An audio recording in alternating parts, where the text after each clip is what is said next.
మొగుడుకు రోగం వచ్చి ఏ ఫుడ్ తిని ఆ రోగాన్ని తగ్గించుకోవాలా గనక తెలియకపోతే పెళ్ళాం కంటికి మొగుడు ఒక అమ్మ కూచిలా కనబడతాడు. నీ ఒంట్లో రోగాలు పెరిగే కొద్దీ మీ ఇంట్లో వాళ్ళకి నీ మీద డామినేషన్ కూడా పెరుగుతూ ఉంటుంది. మీ ఇంట్లో నీ పెత్తనం చేజారిపోకుండా ఉండాలి అంటే అర్జెంట్ గా డైట్ స్టార్ట్ చేయి, వర్కౌట్ చేయి. నీ పెళ్ళాం కన్నా, నీ మొగుడు కన్నా, నీ పిల్లల కన్నా ఒక్క మాటలో చెప్పాలంటే మీ ఇంట్లో అందరికన్నా నువ్వే ఫిట్ గా కనపడాలి.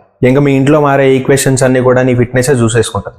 నువ్వు ఆఫీస్ నుంచి ఇంటికి రాగానే ఒక పక్క తల్లి, ఒక పక్క పెళ్ళం, ఇద్దరు చాలా ఇన్నోసెంట్ ఫేస్లు పెట్టి వాళ్ళకున్న రోగాలన్నీ నీకు ఎక్స్ప్లెయిన్ చేస్తా ఉంటారు. 100 బ్రెయిన్ సర్జరీలు చేసిన న్యూరో సర్జన్ అయినా, 100 కిడ్నీలకు ట్రాన్స్ప్లాంట్ చేసిన నెఫ్రాలజిస్టులు అయినా సరే వీళ్ళకున్న రోగాలను ఎవడో తీర్చలేడు. ఎందుకంటే అవి ప్రాబ్లమ్స్ కాదు, ప్రాబ్లమ్స్ లా కనబడే సొల్యూషన్స్. మన ఇంట్లో వాళ్ళకి కొద్దిపాటి స్వార్థం ఉంటుంది. అందరికన్నా నేనే హెల్దీగా ఉండాలి, అందరికన్నా నేనే ఫిట్ గా ఉండాలి. మీ ఇంట్లో ఎవరికన్నా చిన్న రోగం వస్తే చాలు వాడు మిగతా వాళ్ళందరికీ చుక్కలు చూపిస్తాడు. మరి అదే ఇంట్లో ఒకటికి ఒబెసిటీ వచ్చి, ఒకటికి డయాబెటీస్ వచ్చి, ఒకటికి ఫ్యాటీ లివర్ ఉండి, వాడి క్రానిక్ కిడ్నీ డిసీజ్ కనుక ఉంది అంటే ఇంకా మీ కిచెన్ కి నా నమస్కారం. అందుకే ఫ్యామిలీ అంతా ఏ 10 రోజులకు ఒకసారో, నెల రోజులకు ఒకసారో కలిసి తినాలి. కానీ మిగతా రోజులంతా కూడా ఎవరి డైట్ వాడు ఏడవండి. కనీసం ఇంట్లో ఒక్కడన్నా హెల్దీగా ఉన్నోడు ఉంటాడు. ఇక్కడ ఫ్యామిలీలో అందరు చెప్పేది రైటే, అందరిది లవ్వే, కానీ అందరూ ఫాలో అయ్యే న్యూట్రిషనే తప్పు. నేను చాలా మందిని చూసా, మా వాడికి 20 లక్షల ప్యాకేజ్ వచ్చిందని, మా వాడు యూఎస్ లో సెటిల్ అయిపోయాడని, మా అమ్మాయికి 100 కాసులు బంగారం ఉందని, మా వాడు కట్నం కింద 4 ఎకరాల పొలం తీసుకొచ్చాడని చెప్తారు. కానీ మా ఇంట్లో ఉన్న పిల్లలిద్దరికి ఒక్క చిన్న రోగం కూడా లేదని క్లెయిమ్ చేయగలిగే దమ్మున్న